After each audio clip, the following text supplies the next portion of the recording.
एक दिन तेजी और एक दिन मंदी के बाद आज भारतीय बाजारों से एकदम शांत शुरुआत के हैं संकेत। और जाहिर सी बात है, शांत खुलने के बाद एक्शन तो रहेगा ही। तो रेंज क्या होगी, सपोर्ट कहाँ मिलेगा, रुकावट कहाँ आएगी, इस सब पर रहेगा आज का फोकस। स्वागत है आप सबका शेयर बाजार लाइव में। नमस्कार, मैं हूं अनिल सिंह। नमस्कार, मैं हूं दीपांशु भंडारी। मिडवीक सेशन तैयार हो जाइए। हालांकि मिडवीक वाला एक्शन ऑलरेडी मंडे ट्यूसडे को हम देख चुके हैं। बिल्कुल, आज शांति रहे तो ठीक है। हम मतलब शांति रहने की उम्मीद आप कर सकते हैं, लेकिन आसार है नहीं। तो लेट्स सी क्या कुछ होता है। आइए इस बीच में आज के संकेतों पर पहले ही शुरुआत कर लें। उससे पहले आपका एक मूड थोड़ा अच्छा करें। हाँ बिल्कुल बिल्कुल, करना ही चाहिए, करना चाहिए। बिल्कुल। एक तो इंडिया की जबरदस्त विक्ट्री है, मजा आ गया मैच देखकर। रन बहुत बनाए, 400 भी हो जाते तो और सारे बुजुर्ग खेले इस बार और बढ़िया खेले। हालांकि मतलब विराट कोहली तो फुल फॉर्म में वापस आ चुके हैं विश्व कप से पहले। ये बढ़िया संकेत है कि उनकी फॉर्म लौटती हुई दिख रही है। मतलब ये टीम ऐसी होनी चाहिए कि हर एक जगह के लिए, हर एक पोजीशन के लिए संघर्ष हो। एक नहीं, चार है ना। तो वो आप सोचिए, अभी भी सूर्य कुमार यादव की एंट्री होनी बाकी है। सो मतलब हर एक जगह के लिए बड़ा संघर्ष है। बट कल वाकई में अच्छा मैच था। लंबे समय बाद मतलब एक बढ़िया टीम परफॉर्मेंस देखने को मिली। और दूसरा एक और अच्छी खबर आज सुबह सुबह आई है, क्योंकि वो ग्लोबली वो खबर रिलेटेड है तो आपको बतानी है। अमेरिका में एक बड़े ऑस्कर्स तो आ रहे हैं अगले महीने। उससे पहले एक बड़ा अवार्ड शो होता है, गोल्डन ग्लोब अवार्ड्स उन्हें कहा जाता है। और उसमें भारत के लिए गर्व की बात है कि आरआरआर जो सुपरहिट मूवी थी पिछले साल की, उसका जो गाना है Naatu Naatu, best song category में ये विनर रहा है। आज सुबह ही ये 7:30 बजे के आसपास ये खबर आई है। बिल्कुल, अभी भी ताज़ा ये खबर आई है। और भारत की फिल्म को एक ये मोशन पिक्चर्स वाली कैटेगरी में ये अवार्ड मिला है, ओरिजिनल बेस्ट सॉन्ग का अवार्ड मिला है। और वैसे इस गाने पर पूरे 2022 में काफ़ी लोग थिरकते हुए नजर आए हैं। मतलब चाहे वो शादियाँ हो, पार्टी हो, गाना बजता तो है। और जो उस गाने में खास बात ये है दीप की, हालांकि मैंने तो अभी तक मूवी देखी नहीं है, गाना ज़रूर देखा है।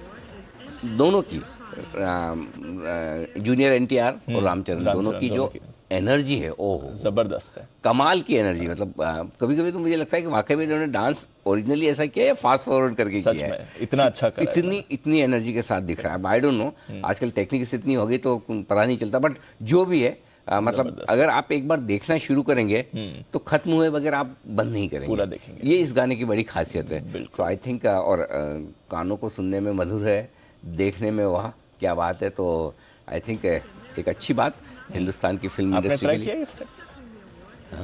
ये वाला जो इनका वो पॉपुलर स्टेप है, वो मैंने एक ड्रीम 11 के ऐड में देखा था। हार्दिक पांड्या और कृणाल पांड्या उसको ट्राई करते दिखे। तब मैं सोचा था ये कहाँ से आया है। फिर बाद में मैंने कोरिलेट किया। नहीं, मैंने ट्राई तो नहीं किया, लेकिन आपने आइडिया अच्छा दिया है, किया जा सकता है।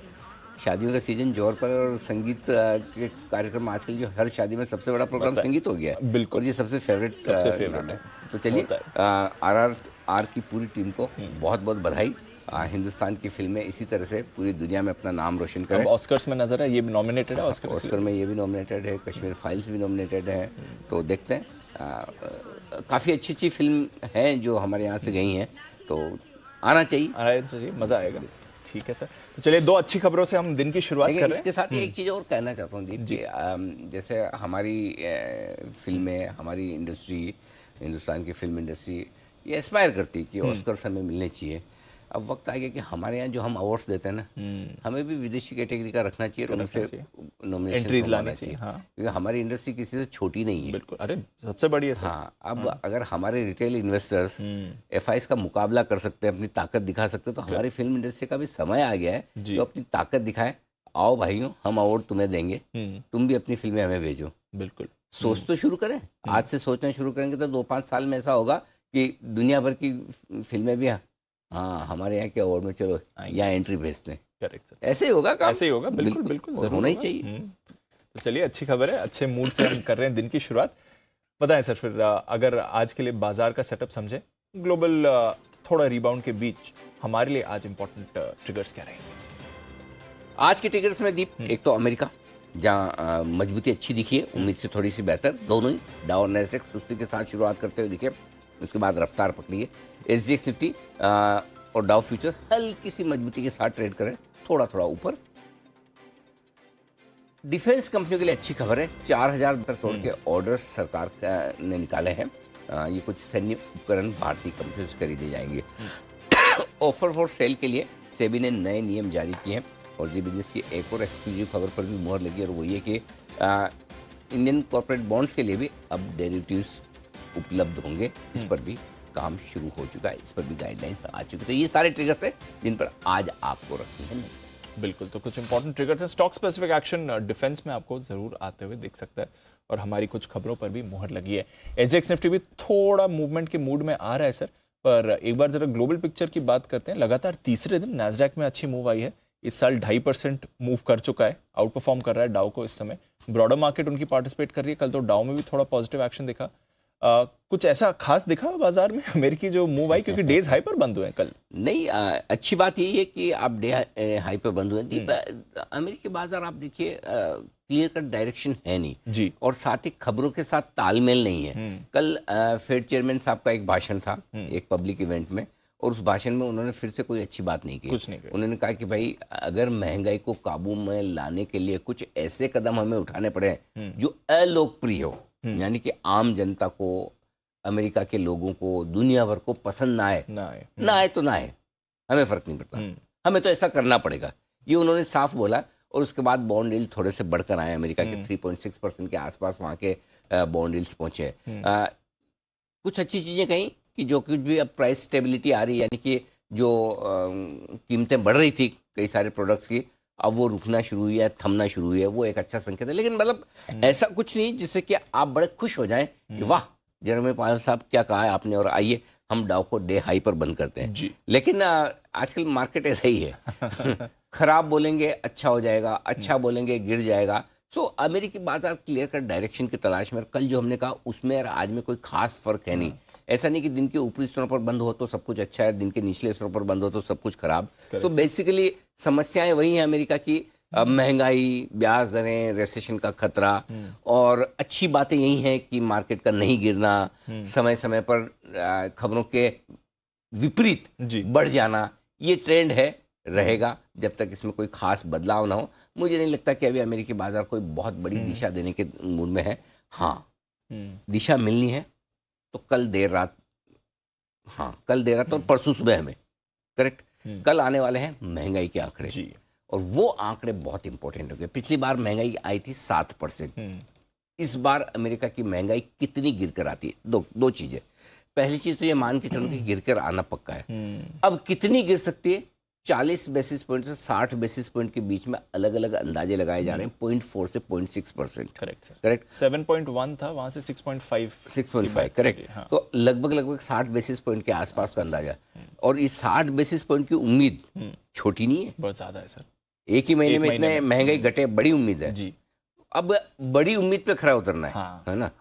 अक्षर पटेल 3 6 मारे तो बहुत बड़ी बात है जी। अब आजकल सूर्य कुमार यादव से आप उम्मीद करते हैं तो दोनों में फर्क है ना।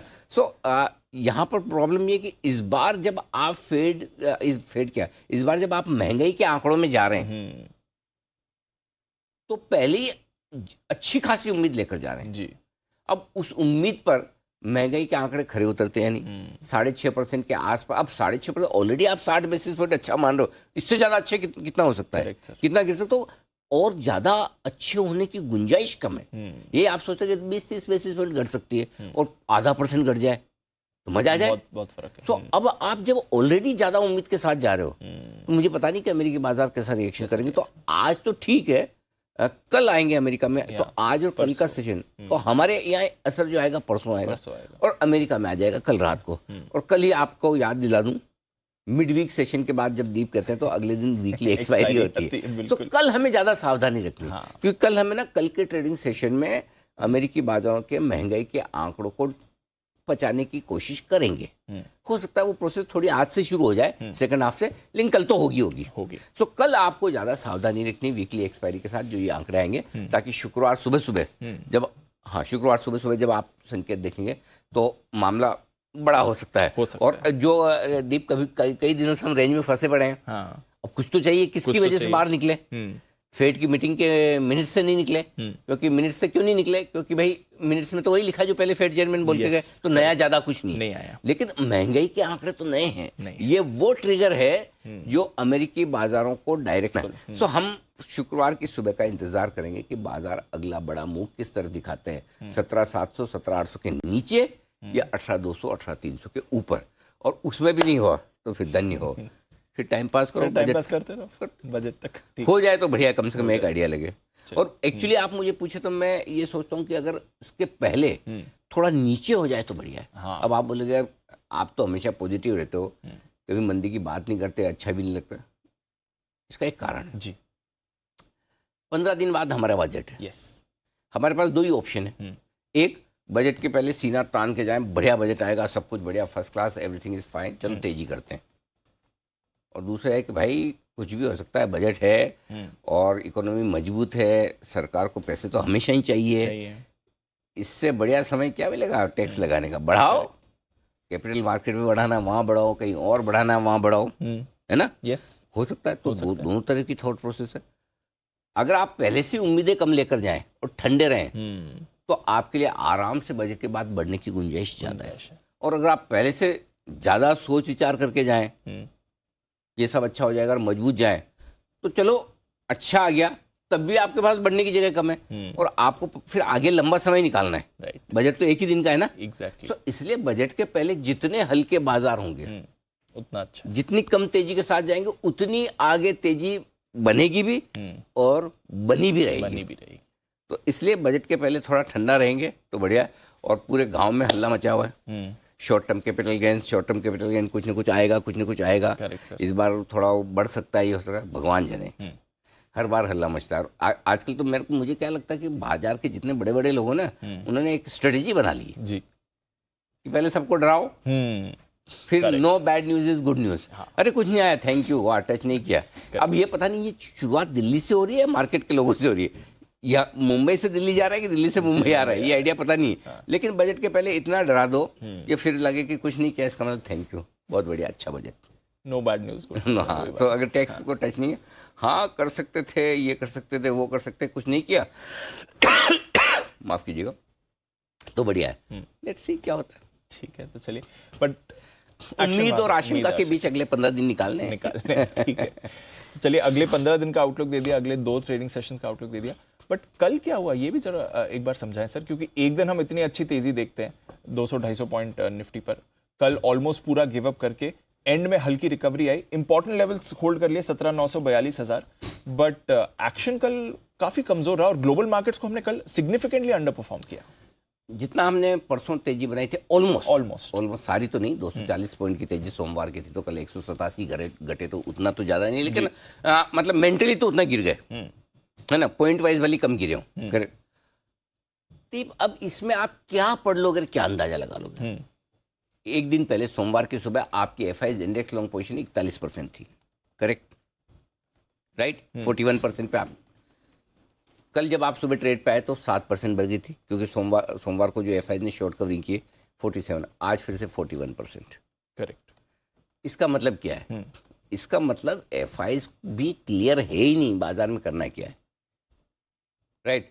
एक दिन तेजी एक दिन मंदी का माहौल है। पिछले हफ्ते अगर आप देखेंगे 2 दिन तेजी 3 दिन मंदी, इस हफ्ते एक दिन तेजी एक दिन मंदी, आज पता नहीं फिर थोड़ी देर तेजी का दिन में है। सो जब है ना बाजार आपको क्लियर संकेत नहीं दे रहा है तो कोई कौन सा जबरदस्ती आपको डिसाइड करने की किधर जाएगा। नहीं है डिसाइड तो नहीं है। मैं इसलिए देखिए जनवरी सीरीज की शुरुआत में मैंने पहले ही आपको कहा इस सीरीज का आउटलुक समझ नहीं आ रहा, ये क्या करना चाहता है। करेक्ट। सेम सिचुएशन अभी है, एक ही चीज समझ में आती है, जो समझ में आती है उसको डिसाइड करो।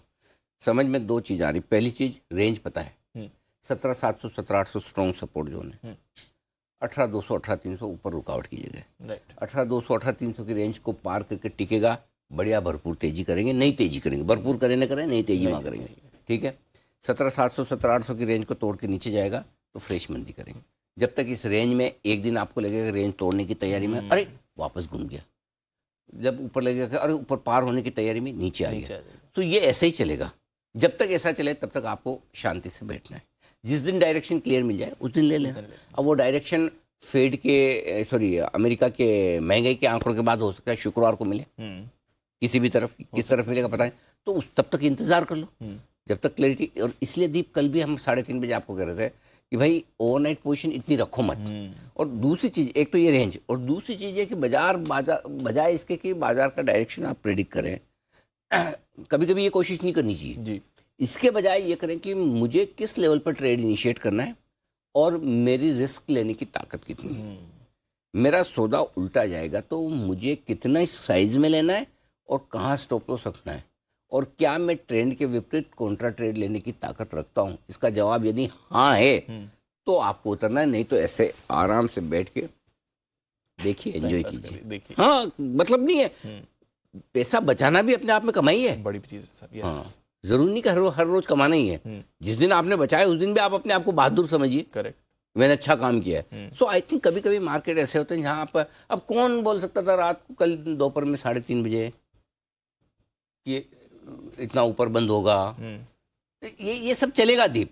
सो थोड़ी है ना, जब तक क्लैरिटी नहीं है, दिन के दिन करके खत्म करो, 3:30 बजे के बाद लाइफ एंजॉय करो, नेक्स्ट डे आओ, सुबह देखो, अगर कोई ट्रेड बनता है, कोई लेवल मिलता है तो ठीक, नहीं तो कोई बात नहीं, मस्त रहो।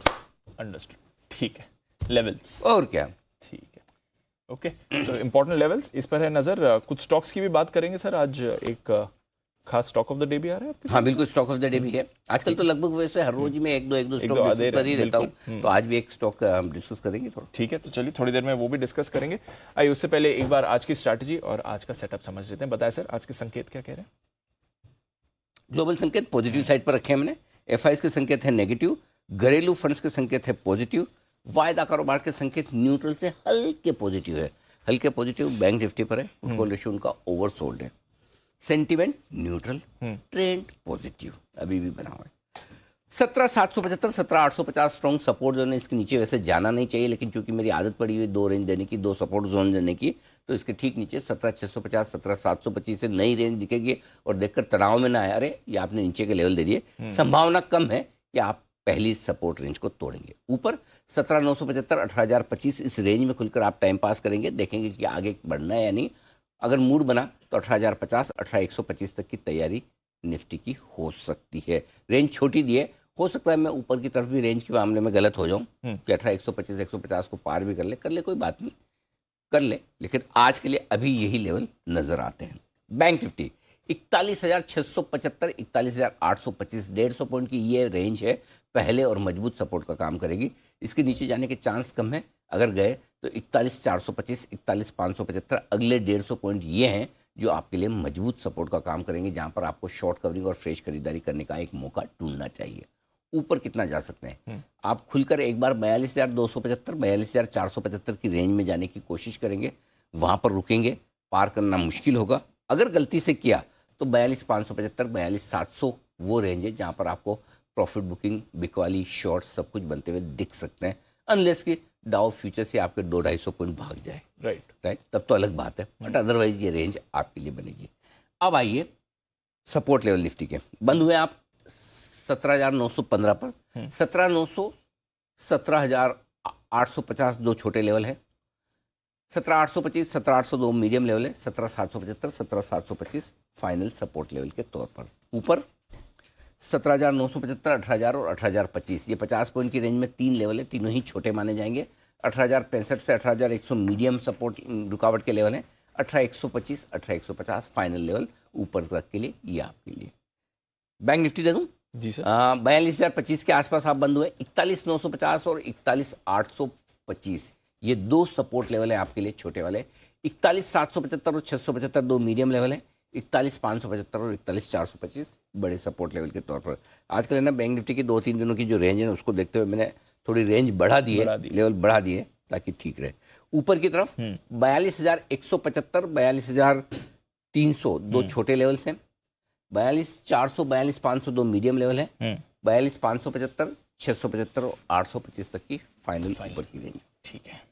एफआईएस की पोजीशन तो नीचे आ गई सर 41% पर। पुटकॉल रेशियो दीप घटा है बैंक निफ्टी का, जो अच्छा है, ओवरसोल्ड हो चुका है 0.75 से 0.57, तो बैंक निफ्टी थोड़ी आपको शॉर्ट कवरिंग के संकेत दे सकता है। निफ्टी पर भी पुटकॉल रेशियो कंफर्टेबल है 0.71। वीकली एक्सपायरी के एक दिन पहले थोड़े से बाजार हल्के होते दिखे, विक्स 6% बढ़कर आया, थोड़ा ये संकेत उतार चढ़ाव बढ़ने के दे रहा है।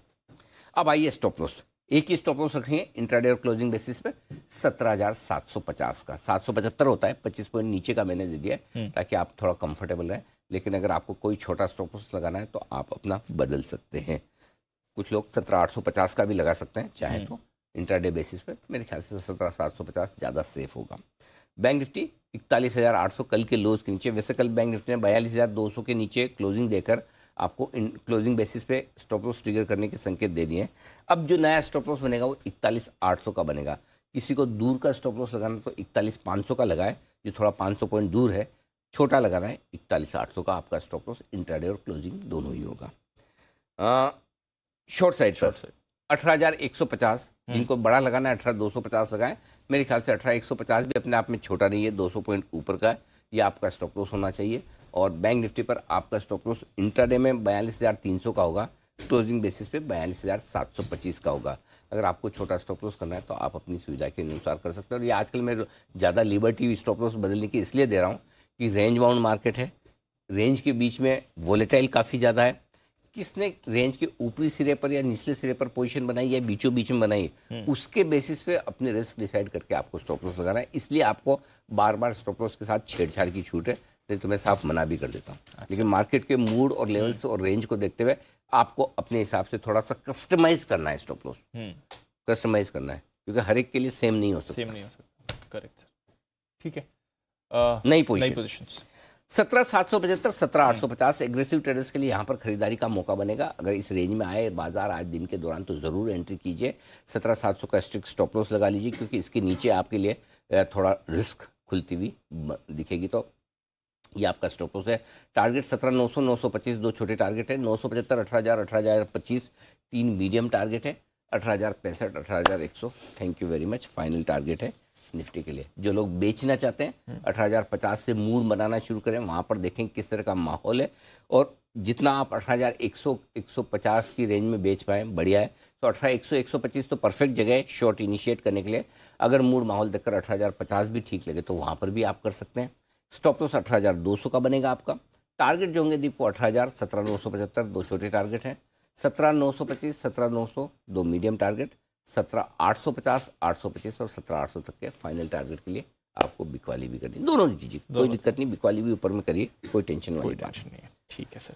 बैंक निफ्टी आज दीप इंटरेस्टिंग चीज़ है कि बैंक निफ्टी पर मैंने राय जो दी दोनों एग्रेसिव ट्रेडर्स के लिए। निफ्टी में भी बाय की राय एग्रेसिव ट्रेडर्स के लिए, जबकि हरे निशान में दिख रहा है। लेकिन क्या है कि आप जब सपोर्ट रेंज के निचले सिरे पर हो तो थोड़ा आपको स्टॉप लॉसेस का ध्यान रखना जरूरी है। सेम बैंक निफ्टी आपको खरीदना है 41,600 से 41,825 की रेंज में।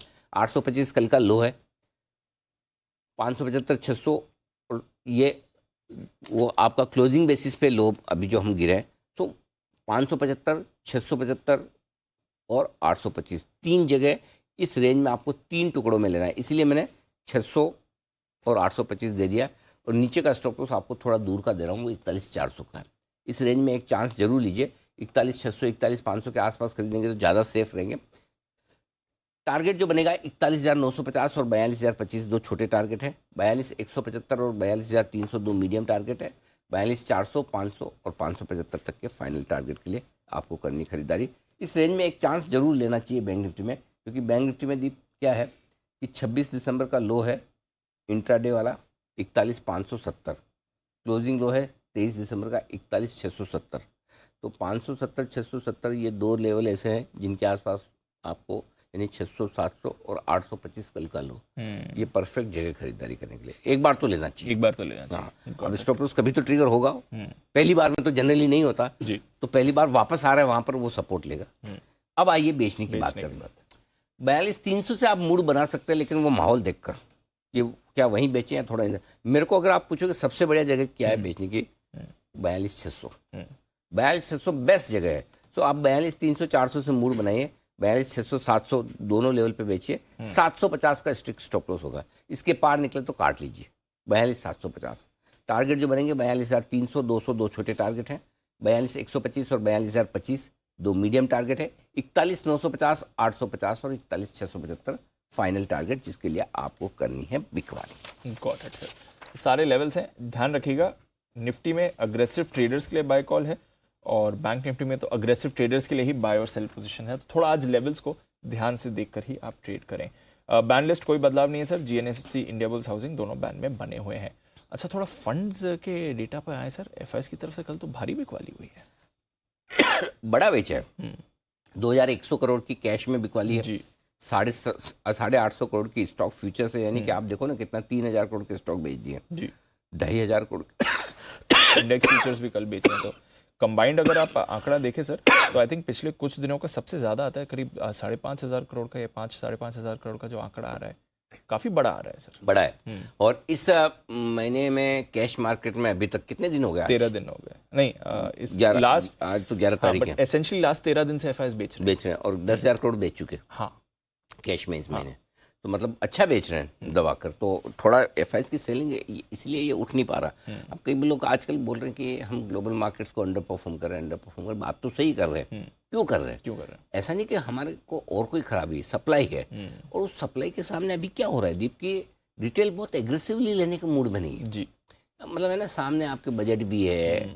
2023 को लेकर जितना मैंने इंटरव्यू किए हैं आउटलुक लेकर, एक भी आके कूद के नहीं बोला तेजी करो तेजी करो तेजी करो। सबको लगा अरे डर है थोड़ा, रुकिए नहीं है नो है ना। तो मन कैसे बने लेने का? राइट। अच्छा, प्लस आपको ऐसा तो है नहीं कि 15,200 पे है। करेक्ट है ना, 18,200 पे है। तो 3,000 पॉइंट ऊपर है 2022 के लो से। Yes sir, life time high के नजदीक है। बिल्कुल। और फिर ऊपर से खराब सुनने को मिले। एग्जैक्टली। तो कौन लेवे? है ना। तो ये चक्कर ये है कि बिकवाली तो इससे बड़ी बड़ी हमने पहले जली हुई है। 7-8 करोड़ भी बेच के गई एक दिन में। यस। तब भी नहीं गिरे। लेकिन अभी बढ़ने के लिए ना भैया पैसे भी चाहिए, मूड भी चाहिए। और दोनों मिसिंग। करेक्ट। पैसे थोड़े बहुत हैं और आ जाएं, मूड तो बने। मूड ही नहीं तो पैसे लगाए कैसे? एग्जैक्टली। तो इसलिए थोड़ा सा मामला है ना, अभी ठंडा, थोड़ा टाइम तक हमें ना ग्लोबल मार्केट्स के मुकाबले में ठंडे रहेंगे। जिस दिन मूड ठीक हो गया उस दिन क्या है, कौन सा टाइम लगता है डाउ को आउट परफॉर्म करने का? निकल आएंगे। अब तो हमें कॉन्फिडेंस से करना जानते, कर लेंगे आगे पीछे कभी भी कर लेंगे। बट अभी के लिए थोड़ा, अभी तक थोड़ी शांति रखो, है ना। तो ये आपके लिए डेटा है जो थोड़े खराब है। लोकल फंड अपनी ताकत से 1800 करोड़ का खरीद कर बैठे हैं। अच्छा खरीदा। अब आइए एफएनओ के डेटा। एक ही लेवल अपना तो इम्पोर्टेंट, कल वाला सेम 18,000 के ऊपर तेजी गिनने का है। 18,000 के कॉल्स पर दीप 1,31,00,000 शेयर है, हाईएस्ट ओपन इंटरेस्ट है। तो जब तक 18,000 के ऊपर निकल करना ठीक है, इनफैक्ट 18,025 तब तक आप ये मान के चलें कि आप ढीले ही हैं। 17,900 मेक और ब्रेक लेवल है। 53 लाख शेयर पुट में है, 50 लाख शेयर कॉल में। तो बेसिकली आप जो ट्रेड करेंगे 17,900 18,025 की रेंज को ट्रेड करेंगे सुबह सुबह। 17,900 के नीचे जाने पर फ्रेश कमजोरी होगी, 18,025 के ऊपर निकलने पर मजबूती के संकेत आएंगे। ये 125 पॉइंट की रेंज में आपको करना है टाइम पास। ओके, क्लियर है। बैंक निफ्टी 42,000 मजबूत सपोर्ट है, मेक और ब्रेक लेवल भी यही है। 24 लाख शेयर पुट में है, 22 लाख शेयर कॉल्स में, बराबरी का मामला है। 42,500 पार करने में आ जाएगा पसीना। 41 लाख शेयर वहाँ पर बड़ा ओपन इंटरेस्ट है कॉल्स में। उससे पहले आपको 42,300 42,400 की बाधा को पार करना है।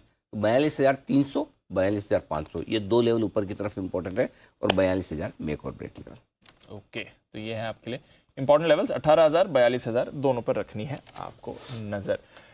Stock of the day Anil ji, एक खास स्टॉक आ रहा है अनिल जी की तरफ से, आइए बिल्कुल।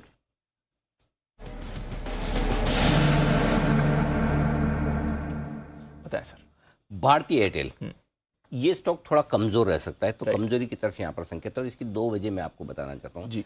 एक तो ये कि बीच में कुछ एक राज्यों में उन्होंने प्राइस हाइक लिया था। यस। और उसके बाद ये लगा कि ये प्राइस हाइक एक टेस्टिंग बेसिस पे लिया है और सभी जगह आएगा। उस बात को लंबा समय हो गया है, तो आ नहीं रहा है। तो अब ऐसे में लोग काफ़ी इंतज़ार कर रहे हैं कि भाई थोड़ा प्राइस हाइक तो आए। हालांकि कल थोड़ा स्टॉक गिरा है, अब ये बाजार के बूढ़ माहौल के साथ गिरा होगा, जाहिर सी बात है। तो एक प्राइस हाइक जो डिले होता दिख रहा है वो थोड़ा सा परेशानी वाली बात है। दूसरा ये कि आज जेपी मॉर्गन जैसे दिग्गज एफआईएस की तरफ से थोड़ा टारगेट घट कर भी आया। 860 से टारगेट घटाकर सीधा 710 किया है। अंडरवेट से ओवरवेट से अंडरवेट किया, तो डबल डाउनग्रेड है एक तरह से कह सकते हैं आप।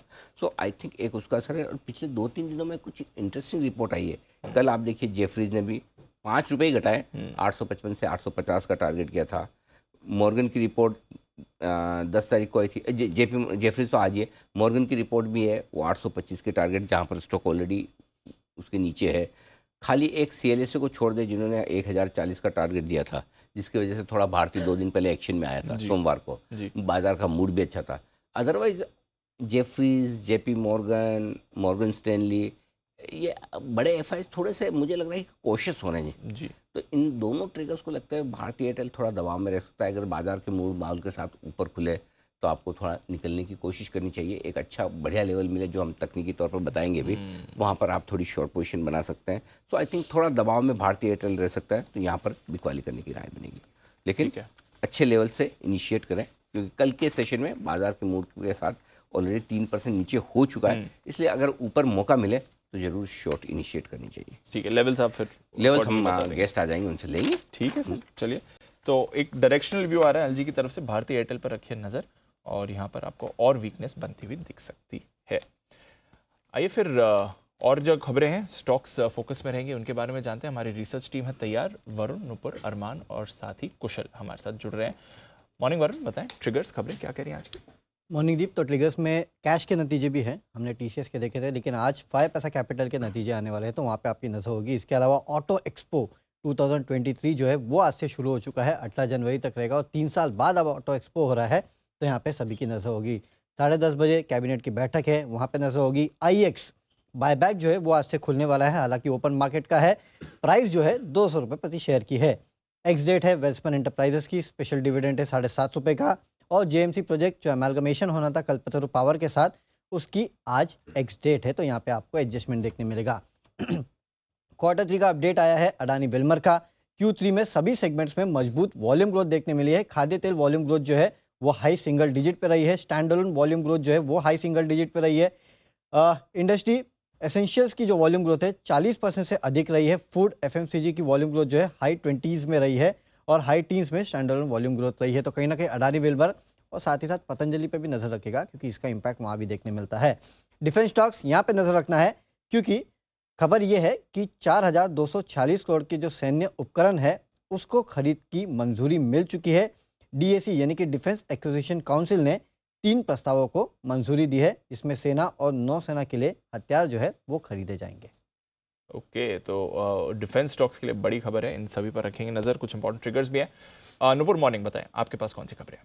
Good morning. सबसे पहले डॉक्टर रेड्डीज़, जहाँ पे ब्लूमबर्ग के हवाले से खबर आई है, जहाँ उन्होंने कहा है कि अथर्नेचा और डॉक्टर रेड्डीज़ के बीच करार हो सकता है।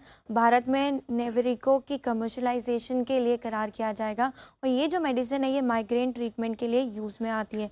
IT स्टॉक्स भी आज फोकस में रहने वाले हैं, क्योंकि सरकार जल्दी IT सर्वर और हार्डवेयर के लिए PLI स्कीम ला सकती है। इलेक्ट्रॉनिक्स राज्य मंत्री राजीव जी सर का बयान आते दिखा है इस पर। उत्तम शुगर्स भी आज फोकस में रहने वाला है, क्योंकि कंपनी के बरकपुर प्लांट में डिस्टिलरी क्षमता को 150 किलोलीटर पर डे से बढ़ाकर 250 किलोलीटर पर डे करने को अब मंजूरी मिल चुकी है। 56 करोड़ के निवेश में दिसंबर 2023 तक ये प्लांट स्टार्ट हो जाएगा।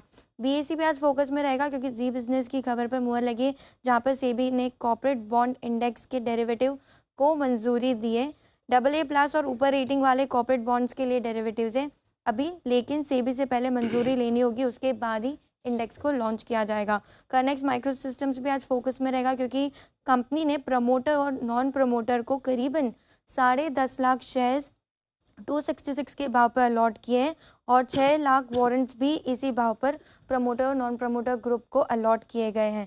एपटेक भी आज फोकस में रहने वाला है, क्योंकि सैट ने 4 जनवरी के आदेश से कंपनी ने जो एक अपील दायर की थी सेबी के एक अधिकारी के खिलाफ, उसे खारिज कर दिया, तो नेगेटिव न्यूज़ आती दिखी है कंपनी के लिए। ओके, तो कुछ और खबरें जहाँ पर रिएक्शन आएगा। अरमान, बताएं आपके पास कौन सी खबरें हैं? मॉर्निंग जी बिल्कुल, PFC और RFC पे REC पे आपको ध्यान रखना है, क्योंकि लैंको अमरकांत तक पावर के डेट रिजोल्यूशन प्लान के लिए जो देनदारों हैं उन्होंने PFC और REC का जो ऑफर है उस पर सहमति जताई है। टाटा मोटर्स पर ध्यान रखिएगा कि इनकी जो सब्सिडरी है Tata passengers electric mobility limited ने फोर्ड इंडिया का जो साधन प्लांट के अधिग्रहण जो है वो पूरा कर दिया। हालांकि ये जो अग्रीमेंट है ये अग्रीमेंट 7 अगस्त 2022 में ही कर दिया गया था, अभी ये पूरा होता हुआ दिखा है। प्रिकॉल यहाँ पर जो शेयर होल्डिंग पैटर्न अपडेट आता हुआ दिखा है, जिसमें Q3 FY23 में अगर आप देखेंगे DIs का जो हिस्सा है वो 2.98%, लगभग 3% से बढ़कर 4.35% होता हुआ दिखा है। वहीं FIs की भी जो हिस्सेदारी है वहाँ पर भी थोड़ी बहुत बढ़ोतरी देखी गई है, वो 12.36% से बढ़कर 12.5% पर आती हुई दिखी है। हर्षा इंजीनियरिंग यहाँ पर भी शेयर होल्डिंग पैटर्न में आपको अपडेट आता हुआ दिखा है, जिसमें DIs ने लगभग 9% से अपनी हिस्सेदारी बढ़कर लगभग 11% कर दी है। वहीं FIs ने भी थोड़ी बहुत हिस्सेदारी बढ़ाई है, 3.84% से बढ़कर अब उनकी 4.1% के आसपास हो गई है। बल्क डील्स में रामा स्टील ट्यूब्स की बात करें, जहां पर नोमुरा सिंगापुर ने लगभग 5 लाख शेयर्स जो हैं वो बेचे हैं। बिलकेयर की अगर आप स्पेसिफिकली बात करें, वहां पर रेखा झुनझुनवाला की अगर बात करें, उन्होंने 7.94 लाख शेयर्स जो है वो आज बेचे हैं। और मैं आपको बता दूं, ये दूसरा कंसेक्यूटिव सेलिंग है। कल भी अगर आपने देखा था, वहां पर उन्होंने 1.35 लाख शेयर्स वहां पे बेचे थे। ओके, तो फंड एक्शन भी हो रहा है और स्टॉक्स में खबरें भी ढेर आ रही हैं, बट कई सारी ब्रोकरेज रिपोर्ट्स भी हैं हमारे पास। आइए चलते हैं FIR के लिए।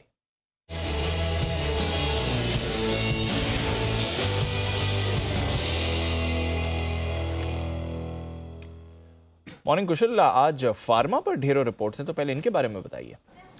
मॉर्निंग दीप, यहाँ पर कुल मिलाकर 10 फार्मा स्टॉक्स पर रिपोर्ट्स आती हुई दिख रही है। जेफरीज और HSBC ने अपनी रिपोर्ट्स जारी की हैं। सबसे पहले सन फार्मा पर यहाँ पर जेफरीज की खरीदारी की राय बरकरार रखते हुए टारगेट्स 1184 से बढ़ाकर 1200 रुपये किए हैं, और साथ ही HSBC ने भी खरीदारी की राय बरकरार रखी है। 1190 से बढ़ाकर टारगेट्स 1210 रुपये की ये भी देते हुए दिख रहे हैं। जहाँ तक जेफरीज की सिप्ला पर राय है, यहाँ पर डाउनग्रेड किया इन्होंने, खरीदारी की राय से घटाकर अब होल्ड की रेटिंग दे रहे हैं, और टारगेट्स भी 1319 रुपये के टारगेट्स दे रहे थे पहले, अब 1100 रुपये के टारगेट्स ये दे रहे हैं। हालांकि HSBC ने खरीदारी की राय बरकरार रखी है और टारगेट्स 1340 से 1350 किए हैं। डिविज लैब पर जेफरीज की राय है, अंडर परफॉर्म की रेटिंग इन्होंने बरकरार रखी है, लेकिन टारगेट्स 3017 से बढ़ाकर 3045 के किए हैं, और साथ ही होल्ड की रेटिंग बरकरार रख रहे हैं। HSBC 3425 रुपये से टारगेट्स बढ़ाकर 3440 रुपये का किया है। अपोलो हॉस्पिटल्स पर भी HSBC की राय आ रही है, खरीदारी की राय बरकरार रखी है, 5050 से बढ़ाकर 5340 रुपये के टारगेट्स दे रहे हैं। मौजूदा भाव 4467 रुपये का है, तो अच्छे खासे बुलिश अपोलो हॉस्पिटल्स पर HSBC होता हुआ दिख रहा है। जहां तक बायोकॉन का सवाल है, जेफरीज ने यहां पर बाई की रेटिंग से घटाकर डाउनग्रेड किया है होल्ड रेटिंग पर, और टारगेट्स भी सिग्निफिकेंटली कट किए हैं बायोकॉन पर। जेफरीज ने 357 से 285 रुपीस के टारगेट्स अभी दे रहे हैं, और HSBC की भी होल्ड रेटिंग है बायोकॉन पर, और टारगेट्स यहां पर भी कट हुए हैं। तो दोनों ही ब्रोकरेज हाउसेज ने बायोकॉन पर टारगेट अब 300 रुपये के टारगेट पर HSBC देता हुआ दिख रहे हैं 325 के मुकाबले। जहां तक लुपिन का सवाल है, अंडर परफॉर्म की रेटिंग बरकरार रखी है, टारगेट 649 से 650, तो यानी कि टारगेट्स में बहुत ज़्यादा बदलाव नहीं है, पर HSBC ने अपग्रेड किया है लुपिन पर, होल्ड की रेटिंग से बढ़ाकर अब बाई की रेटिंग दे रहे हैं, और 715 का टारगेट पहले दे रहे थे लुपिन पर, अब 860 रुपये के टारगेट्स HSBC देता हुआ दिख रहा है। लॉरस लैब पर डाउनग्रेड है जेफरीज का, खरीदारी की राय से घटाकर होल्ड की रेटिंग दी है, 567 का टारगेट था, अब 395 के टारगेट्स ये दे रहे हैं। और अंत में एल्केम लैब्स पर यहाँ पर अंडर परफॉर्म रेटिंग बरकरार रखी है, जेफरीज ने टारगेट कट किया 2802 से 2600, और HSBC ने भी खरीदारी की राय बरकरार रखते हुए टारगेट्स कट किए 3735 से 3555 रुपए के। अंत में टोरेंट फार्मा पर जेफरीज की राय, होल्ड की रेटिंग बरकरार रखी है, 1505 से टारगेट बढ़ाकर 1620, और सिंजीन जेफरीज की राय इस पर भी आई है, खरीदारी की राय बरकरार रखी है, और टारगेट 709 रुपये था, अब 750 रुपये के टारगेट दे रहे हैं। मौजूदा भाव 613 रुपये का है। तो इंटरेस्टिंग रिपोर्ट आ रही है जेफरीज की सिंजीन इंटरनेशनल पर। ओके, तो ये तो रही फार्मा पर ढेरों रिपोर्ट्स। और कौन सी रिपोर्ट्स हैं कुशल आपके पास? बिल्कुल सर, जिसकी बात कर रहे थे, भारतीय एयरटेल पर JP मॉर्गन की राय आती हुई दिख रही है। यहाँ पर डाउनग्रेड किया, ओवरवेट रेटिंग से अंडरवेट डबल डाउनग्रेड है, टारगेट भी 860 से 770 रुपये कर दिया इन्होंने। ये मान रहे हैं कि रिलायंस जियो अब फोकस कर रहा है प्रीमियम सब्सक्राइबर्स है एंट्री लेवल के मुकाबले, और साथ ही 5G रोलआउट्स पर जिस तरह का कॉम्पिटिशन है वो देखना होगा कि भारतीय एयरटेल के लिए कैसे पैन आउट होता है। साथ ही जेफरीज की राय है, होल्ड की रेटिंग बरकरार रखी है, 850 से घटाकर, लेकिन टारगेट 855 से घटाकर 850 रुपये के जेफरीज ने किए हैं। जहाँ तक लार्सन एंड टूब्रो का सवाल है, यहाँ पर अब 2570 रुपये के टारगेट्स आते हुए दिख रहे हैं, 2350 रुपये के मुकाबले। खरीदारी की राय बरकरार रखी है, CLSA ने टारगेट्स बढ़ाए हैं। डेफिनेटली ये मान रहे हैं कि आगे चलकर मार्जिन एक्सपेंशन हो सकता है, जिस तरह से मटेरियल कॉस्ट की कीमतों में गिरावट आ रही है, और बेहतरीन एग्जीक्यूशन कंपनी की तरफ से होता हुआ दिख रहा है। BHEL यहाँ पर CLSA की राय है, हालांकि बिकवाली की राय बरकरार रखी है, लेकिन टारगेट्स 43 रुपये के दे रहे थे, अब 57 रुपये के टारगेट है, लेकिन करंट मार्केट प्राइस कंपनी का ऑलरेडी 80 रुपये पर होता हुआ दिख रहा है। जहाँ तक IRB इंफ्रा पर सवाल है, CLSA की राय है, यहाँ पर खरीदारी की राय तो बरकरार रखी है, लेकिन टारगेट्स बहुत ज़्यादा बढ़ाए हैं, 306 रुपये से बढ़ाकर 360 रुपये के टारगेट्स ये करते हुए दिख रहे हैं, करीबन 20% की बढ़त एक्सपेक्टेड है। और यहाँ पर क्रेडिट स्विस की रिपोर्ट आ रही है फाइनेंशियल्स को लेकर, ये एक्सपेक्ट कर रहे हैं कि Q3 बैंकों के लिए काफ़ी स्ट्रॉन्ग रह सकता है। Bank of Baroda, SBI, ICICI bank और इंडसइंड बैंक इनके प्रेफर्ड पिक्स है, जहाँ पर क्रेडिट स्विस ने आउट परफॉर्म की रेटिंग SBI पर दी है, 730 रुपये के लक्ष्य दे रहे हैं, और ICICI बैंक पर भी आउट परफॉर्म रेटिंग है, 1075 रुपये के टारगेट देते हुए दिख रहे हैं। और अंत में CLSA की राय है, NCC पर खरीदारी की राय बरकरार रखते हुए इन्होंने टारगेट्स बढ़ाए हैं, 101 रुपये से बढ़ाकर 118 रुपये के टारगेट्स इन्होंने भी कर दिए हैं। मौजूदा भाव 92 रुपीज़ का है। ओके, तो बहुत सारे स्टॉक्स हैं जो आज फोकस में रहेंगे। फार्मा पर पर्टिकुलरली ढेरों रिपोर्ट्स आई हैं, एंड ऑफ कोर्स भारतीय एयरटेल, जिसकी बात अभी अनिल जी कर भी रहे थे। आइए फिर हमारे सारे मेहमान भी हैं तैयार, करते हैं उनका स्वागत। बिगुल, pick of the day.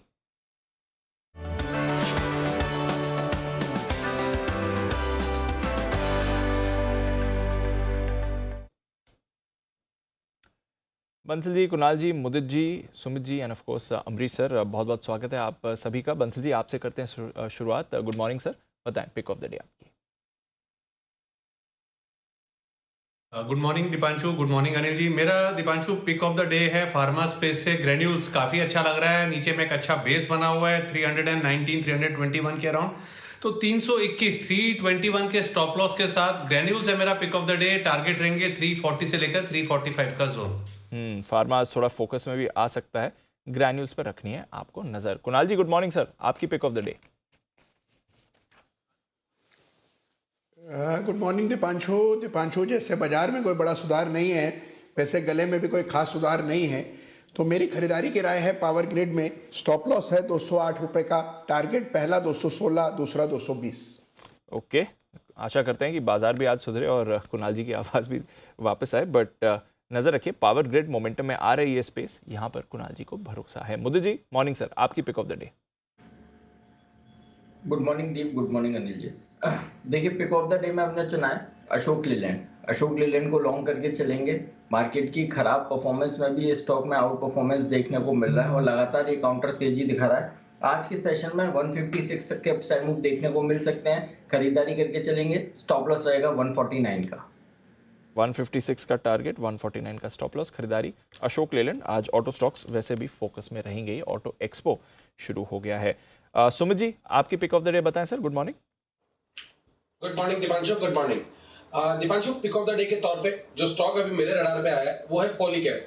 Polycab के अंदर मोमेंटम बन रहा है, पॉलीकैब चार्ट्स के ऊपर मजबूत है। पॉलीकैब के अंदर पिछले कई दिनों से एक कंटिन्यूसली अपसाइड मूव भी देखने को मिल रहा है और मार्केट की गिरावट के अंदर भी पॉलीकैब मजबूती मेंटेन कर रहा है। तो मेरे को लग रहा है कि पॉलीकैब में यहाँ से ऊपर का मूव देखने को मिलना चाहिए। स्टॉक पे जिन्होंने पोजीशंस बना रखी है वो लोग पोजीशंस होल्ड करें, फ्रेश खरीदारी करें। पॉलीकैब यहाँ से ऊपर में 27-25 का पहला टारगेट दिखाना चाहिए। 27-25 का लेवल ब्रेक होके 27-50 तक के लेवल भी देखने को मिलने चाहिए। 26-25 ये नीचे में सपोर्ट रहेगा। तो 26-25 के स्टॉप लॉस से पॉलीकैब में खरीदारी करके चलने का सलाह रहेगा। कोई भी डिप आता है तो खरीदारी करे 27-25 से 27-50 के टारगेट्स की। ओके, तो पॉलीकैब इस पर भी रखना है आपको focus. Amrish sir, good morning, आपकी पिक ऑफ द डे क्या रहेगी? गुड मॉर्निंग दीप। मेरा पिक ऑफ द डे है दीपक नाइट्राइट। ये एक इंटरमीडिएट केमिकल कंपनी है with diversified business of basic chemicals, fine और speciality chemicals as well as performance products. 5 manufacturing plant है, ग्लोबल डिस्ट्रीब्यूशन नेटवर्क है इन मोर देन 30 कंट्रीज और exports करीब 34% of the standalone revenue है। और China +1 अच्छा play out हो रहा है इनके लिए। रिसेंटली कैपेसिटी डबल किया है और नए प्रोडक्ट्स भी इन्होंने लॉन्च किए हैं इन फार्मा एंड एग्रोकेम। Q2 के अर्निंग्स में 26% का ग्रोथ दिखाया था टॉप लाइन में एंड इन वॉल्यूम्स, पर मार्जिन्स इफेक्ट हुए थे because of fire in the warehouse in Q1 और fall in phenol prices as well as higher energy cost. काफ़ी अच्छा करेक्शन देखा है स्टॉक में और मुझे लगता है कि Q3 से इम्प्रूवमेंट दिखना चाहिए और एक्सपेक्टेड EPS फॉर FY24 करीब 90 का है और मेरा यहाँ पे टारगेट बनता है 2700 का। ओके, तो 2700 2700 के टारगेट के लिए खरीदारी करनी है आपको। ये है राय अमरीश सर की तरफ से दीपक नाइट्राइट। तो कुछ इंटरेस्टिंग मिक्स ऑफ स्टॉक्स हैं अलग अलग सेक्टर्स के। फार्मा पर रखिए नज़र, पावर स्पेस से पावर ग्रिड है, अशोक लेलैंड, पॉलीकैब, दीपक नाइट्राइट, यहाँ पर रहेगा फोकस। आई खबरों के दम पर भी कई सारे स्टॉक्स हैं जहाँ पर आपको आज एक्शन बनते हुए दिख सकता है। इन कुछ स्टॉक्स के बारे में बात करते हैं। डॉक्टर रेड्डीज़, यहाँ पर एक दवाई है थेरानिका और डॉक्टर रेड्डीज़ के बीच में नेरिविको के कमर्शलाइजेशन के लिए करार किया गया है। माइग्रेन ट्रीटमेंट में इसका इस्तेमाल किया जाता है। बंसी जी, ग्रैन्यूल्स और रेडार पर है। डॉक्टर रेड्डीज़ कल वैसे डेज लो पर बंद हुआ था, बाकी फार्मा शेयर्स की तरह इसमें कुछ एक्शन नहीं था। इसके लिए इंपॉर्टेंट लेवल्स क्या बनते हैं सर?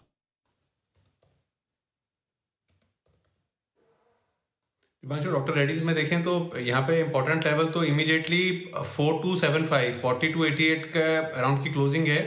4275 एक इमीडिएट सपोर्ट है। अगर ये लेवल्स टूटेंगे तब दीपांशु थोड़ी दिक्कत देखने को मिलेगी। और ऊपर में 4310 से लेकर 4315 एक रेजिस्टेंस है। ये लेवल्स के ऊपर निकलेगा तो एक पॉजिटिव क्रॉसओवर यहाँ पे देखने को मिलेगा। तो 4315 ऊपर में, 4275 नीचे में, इन दो लेवल्स पे नजर रखें।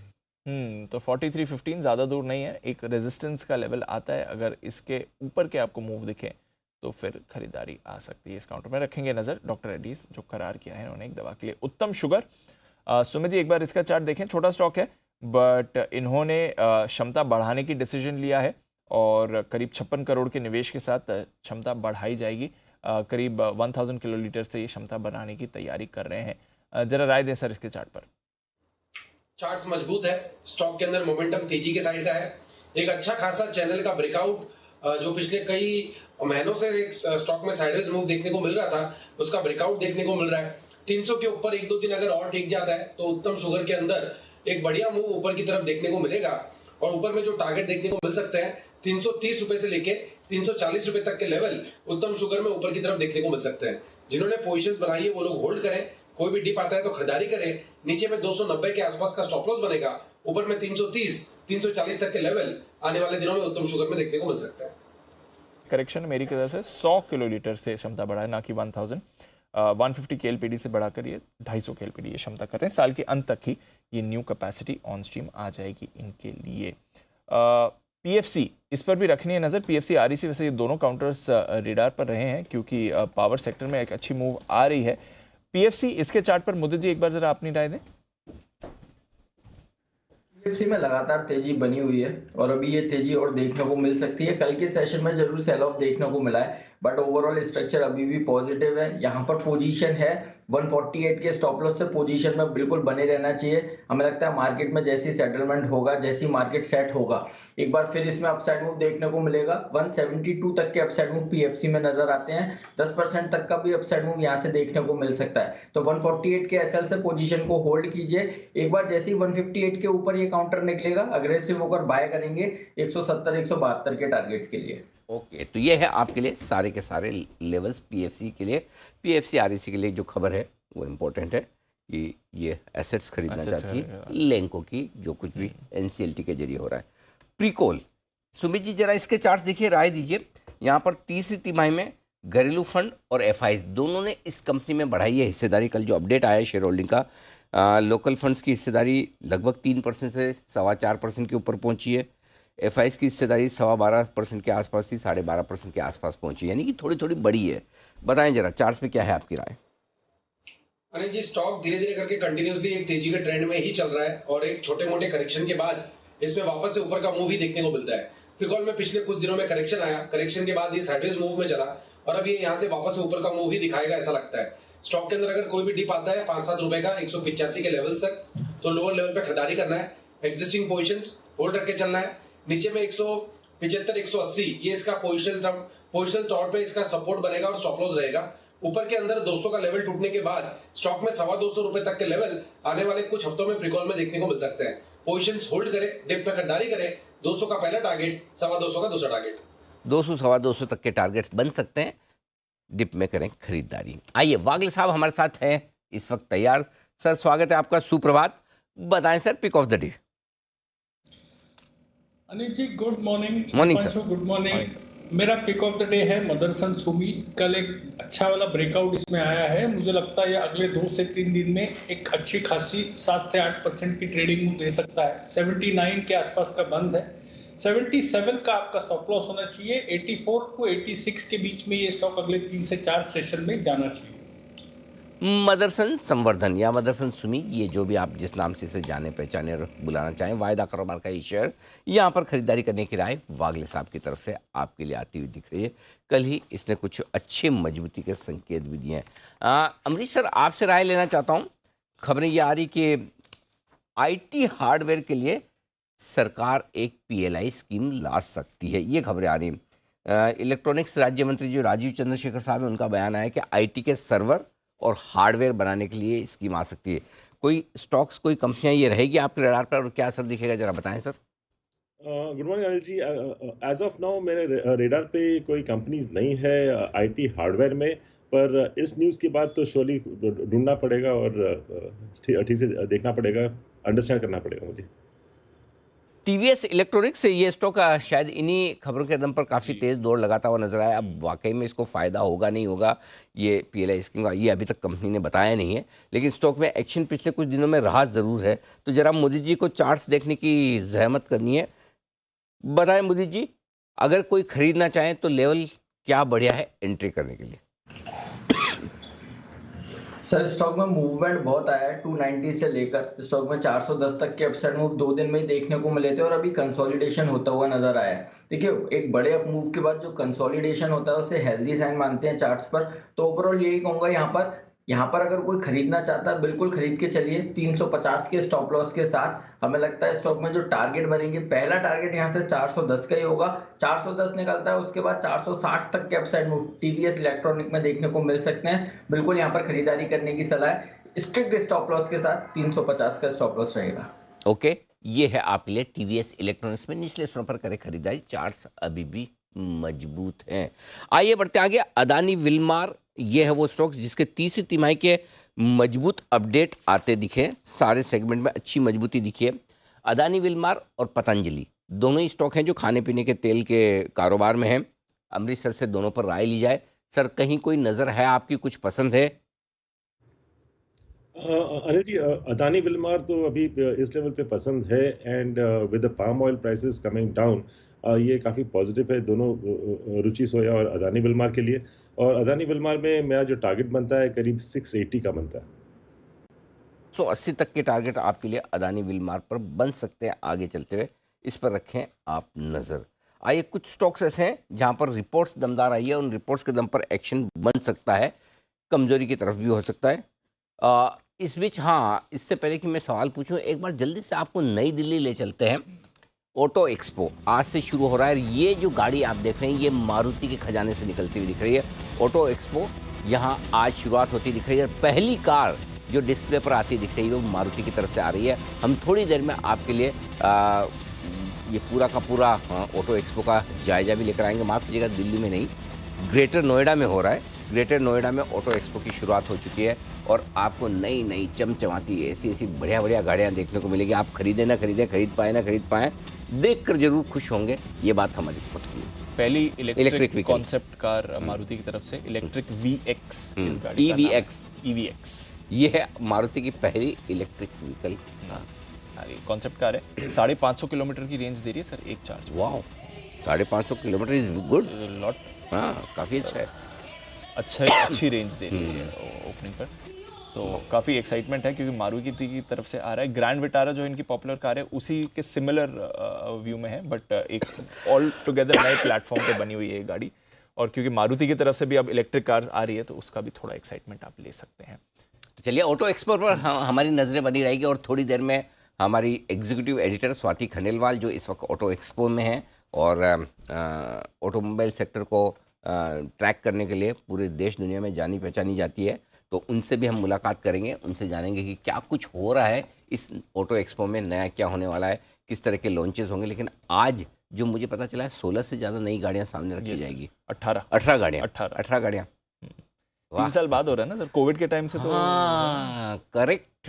तो 3 साल बाद ग्रेटर नोएडा वालों के लिए और दुनिया भर के लोगों के लिए हिंदुस्तान की कंपनियों की तरफ से आपके लिए नई नई गाड़ियों की पेशकश होगी।